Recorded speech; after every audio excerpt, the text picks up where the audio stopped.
All right, hello and welcome to From the East End Terraces. This is Pittsburgh River Hounds extra time for the match against the Richmond Kickers at Richmond that occurred on April 5th, 2014.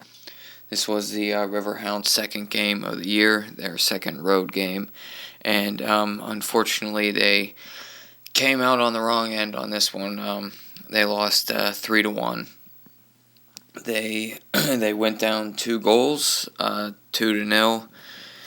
Came back, scored one, and made it 2-1. And in the end, Richmond added a third goal in extra time to take all 3 points and to give the Hounds their first loss of the year. So, yeah, it was a rough one to take, but we will move on and look forward to the home opener this weekend, Saturday, April 12th, against the Wilmington FC. So, all right, why don't we get to the starting 11 that Evans chose for this match?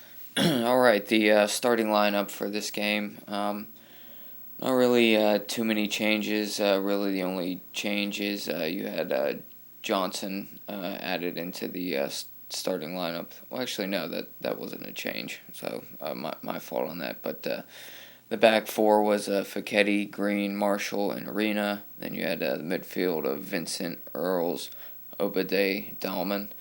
Then up front you had Johnson and Angulo. And then on the bench you had Brian Ownby for the first time, Flunder, Montegavallion, and Gainwa, Leash, and Collins John. Alright, why don't we just go through the action of the game in case you missed it, in case you weren't able to catch it on the YouTube feed that the USL Pro offers for every game.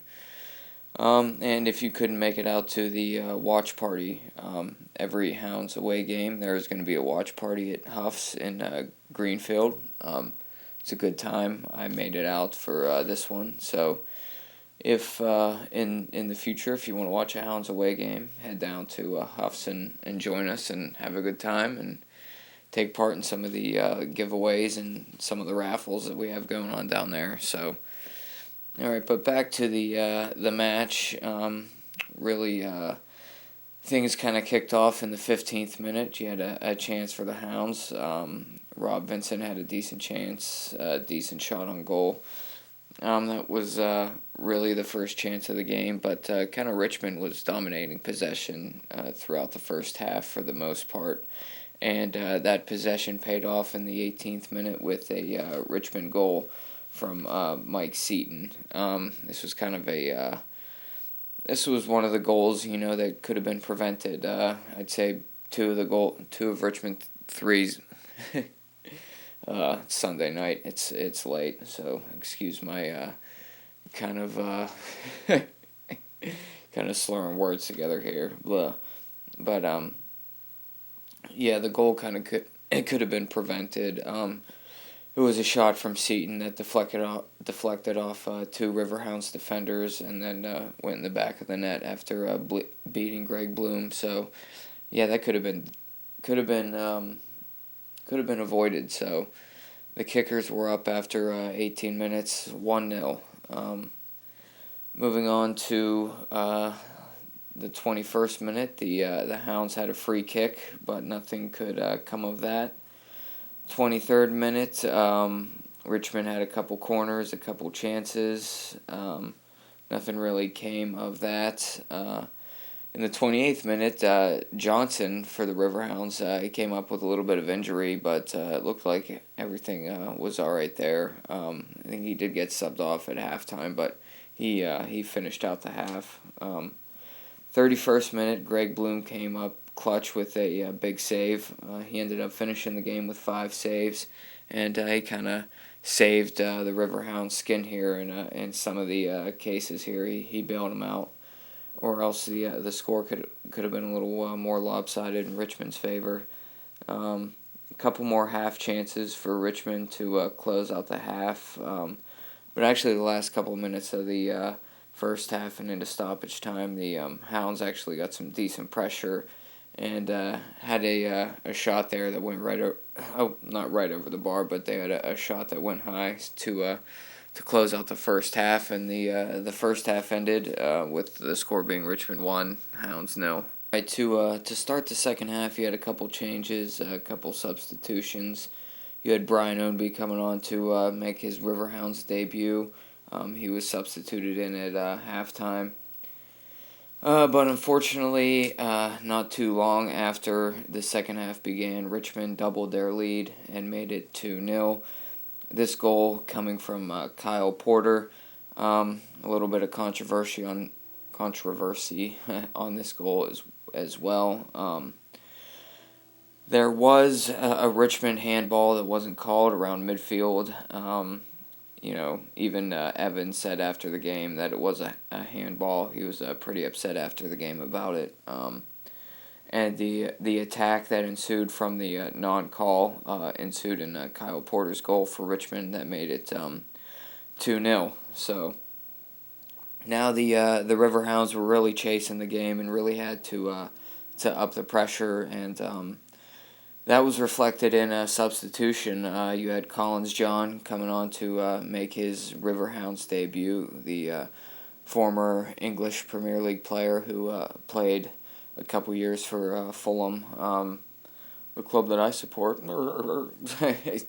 But he came on, and he actually made a difference, as we will see coming up later in the second half. But after the second goal, the Hounds really started to ramp up the pressure and really kind of woke up. I'd say the first 60 minutes of the game, the first hour, Richmond really dominated the play.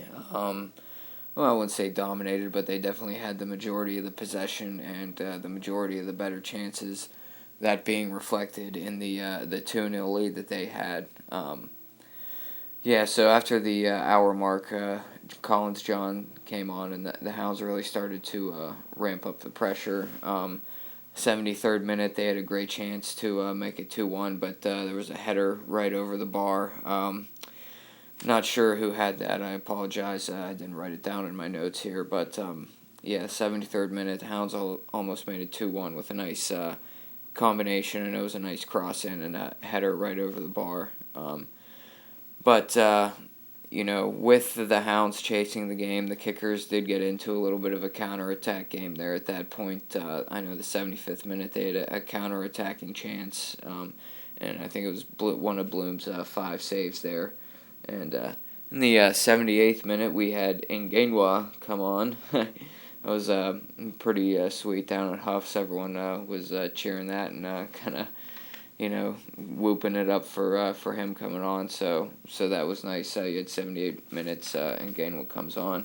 And not too long after that, Dahlman and Gainwell connect to cross to Collins John, who slotted it home in the back of the net to make it 2-1 Richmond at this point. And at this point, it's the 82nd minute. You're thinking, can the Hounds squeeze another one in here? They had some sustained pressure for a while, and they finally broke through with a goal. So at this point, you're thinking, can the Hounds come back? Can they equalize and get another road point out of this match, out of this tough start at Orlando and at Richmond? Tough way to start the season. So I don't want to say at this point again, Jesus Christ. Oh man, it's about 9:20 on a Sunday night, and we all know how crappy Sunday nights can be. You're looking forward to that Monday morning at work, or not really looking forward to it. So, just trying to drink some Mountain Dew here and stay up a little bit to record this for you guys. Definitely not one of my best so far, but want to get through the rest of this match and finish out the match.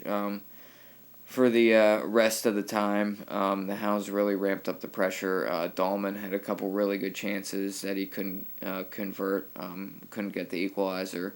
And in stoppage time, the Kickers ended up counterattacking and counterattacking off one of those Dahlman chances and getting the third goal. It was a pure counterattack goal. The Hounds had all the pressure moving forward, and the kickers just counterattacked, and they got us on the break and made it 3-1, and that was how it would finish.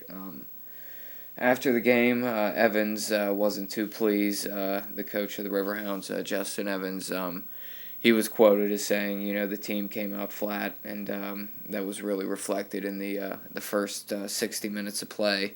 And the team, we were down 2-0. We were down 2-0 early in the second half, and the Hounds had it all to do, as they say, and they could only get one back. Couldn't come all the way back to earn a point out of this game. So we come back for the home opener, 1-1 with 1 point. So let me get to some other USL Pro scores here to end the first part of the podcast.